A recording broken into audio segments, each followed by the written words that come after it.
Hello students, आज हम करेंगे पार्ट 5 वर्कशीट नंबर 17 कार्यपत्रक 17। आज की डेट है 23/11/2020। चलिए फटाफट करते हैं। बहुत छोटी वर्कशीट है, बहुत आसानी से बहुत जल्दी कम टाइम में हो जाएगी। आकार और स्वामित्व के आधार पर उद्योगों का वर्गीकरण। हमने पिछले वर्कशीट में पढ़ा था उद्योग क्या होते हैं, फिर भी मैं आपको बताना चाहूँगी। उद्योग वे सभी आर्थिक क्रियाएं होती हैं, ठीक है, जिससे हम पैसे कमाते हैं और उससे कोई उपयोगी वस्तु बनाते हैं। बहुत ही सिंपल डेफिनेशन है। आशा है आपको समझ में आ गई होगी। और उद्योगों का वर्गीकरण कई आधार पे किया जाता है। मतलब ऐसा नहीं है कि सिर्फ एक ही आधार पे हम उनका वर्गीकरण कर सकते हैं, कई आधार पे किया जाता है। सबसे पहला जो आधार आता है, मतलब उनकी जो सबसे पहले वर्गीकरण करने की श्रेणी है वो है आकार, यानी कौन सा उद्योग कितना बड़ा है। तो पहला है, दो भागों में बांटा जाता है उद्योगों को, ठीक है। एक होता है लघु उद्योग और एक होता है वृहत उद्योग। लघु होते हैं बच्चों जो छोटे छोटे उद्योग होते हैं, बहुत ही छोटे पैमाने पे, बहुत कम पैसों में और छोटे घरों में परिवार द्वारा किए जाते हैं ये उद्योग। जैसे कुटीर उद्योग आपने देखा होगा, हर गांव में या शहरों में भी छोटे छोटे परिवार में या बड़े परिवार में लोग छोटे पैमानों पे कार्य करते हैं और इसमें कोई ज़्यादा पैसा लगता नहीं। जैसे टोकरियाँ बुनना, कढ़ाई करना, बुनाई करना, मिट्टी के बर्तन बनाना, ये सभी कुटीर उद्योग आते हैं। लेकिन वृहत आकार के उद्योग वे होते हैं जिससे बड़ी बड़ी फैक्ट्री होती है, इसमें बहुत सारे मजदूर होते हैं और बहुत सारा पैसा लगता है उसमें। और ये क्या होता है, जहाँ पे लोग रहते हैं वहाँ पे ये उद्योग नहीं स्थापित किए जाते, इसे अलग, जैसे आपने देखा होगा कई जगह जहाँ पे लोग रहते हैं वहाँ पे ये उद्योग आपको नहीं देखने को मिलेंगे।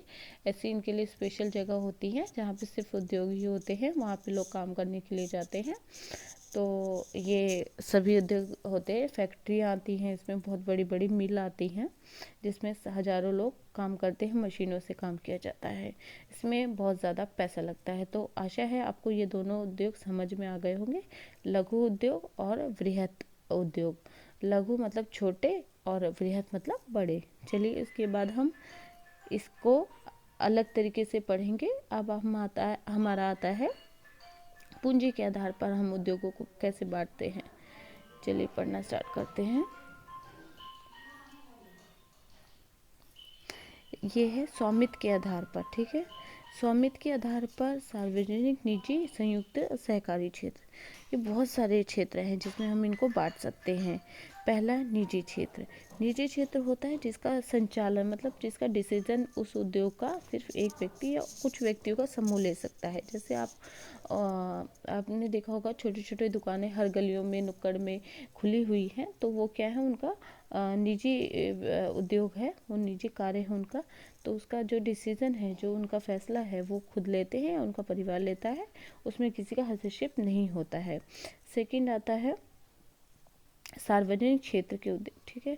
इसमें क्या होते हैं कि इसका जो फैसला होता है, सार्वजनिक मतलब सरकार, आप जाते हैं ना पब्लिक जो क्षेत्र होता है जिसमें authority of India limited steel की जो कंपनी है वो किसकी है, सरकार की है, इसके सारे डिसीजन सरकार स्वयं लेती है। संयुक्त तो होते हैं जिसमें दोनों ही तरह के लोग इसमें शामिल होते हैं, ठीक है। व्यक्तियों का समूह भी होता है और सरकार का भी होता है, जैसे कि मारुति उद्योग लिमिटेड।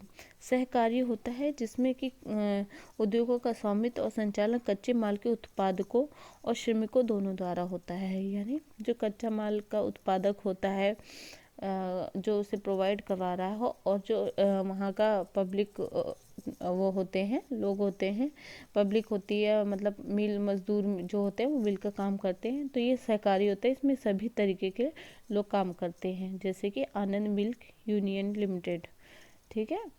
इसमें सभी तरह के लोग। चलिए आइए क्वेश्चन आंसर डिस्कस करते हैं, बहुत ही इजी क्वेश्चन है ये। लघु उद्योग से आप क्या समझते हैं? प्रश्न 1, लघु उद्योगों से आप क्या समझते हैं? छोटे छोटे पैमानों के उद्योग होते हैं, इसमें दस्तकारी द्वारा हाथ से बनाए गए सामानों का उत्पादन किया जाता है, जैसे मोमबत्ती बनाना, मिट्टी के बर्तन बनाना, टोकरी बनाना आदि। प्रश्न 2 है, संयुक्त क्षेत्र और सरकारी क्षेत्र। सरकारी नहीं, यहाँ पे सहकारी आएगा, मिसप्रिंट हुआ है यहाँ पे बच्चों, ठीक कर लेना आप।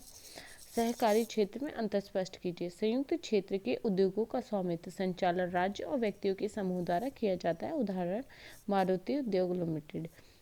सहकारी क्षेत्र के उद्योग का स्वामित्व संचालन कच्चे माल के उत्पादकों और श्रमिकों के द्वारा किया जाता है। उदाहरण आनंद मिल्क यूनियन लिमिटेड। प्रश्न 3 है, घरेलू उद्योगों से प्राप्त वस्तुओं की सूची बनाइए। मैंने कुछ ही वस्तुएं लिखी हैं, आप और भी लिख सकते हैं। मोमबत्ती, साबुन, टोकरी, गुड़, मिट्टी के बर्तन। प्रश्न 4 है, बृहद बड़े उद्योगों के को आवासीय क्षेत्रों से दूर क्यों रखा जाना चाहिए? अपने विचार लिखिए। बड़े पैमाने के उद्योगों को बसे आवासीय क्षेत्रों से दूर रखा जाना चाहिए क्योंकि इन उद्योगों से वायु प्रदूषण, ध्वनि प्रदूषण, जल प्रदूषण, अन्य प्रकार की कई समस्याएं उत्पन्न हो जाती हैं, जिससे लोगों को कई प्रकार की समस्याओं का सामना करना पड़ता है। इसलिए बड़े उद्योगों को आवासीय क्षेत्रों से दूर ही रखा जाना चाहिए। बच्चों, ये मेरी वीडियो अगर आपको पसंद आई हो तो like and subscribe and comment ज़रूर करें और आने वाली वीडियो की नोटिफिकेशन पाने के लिए सब्सक्राइब जरूर करें। Thank you for watching my video. Thank you.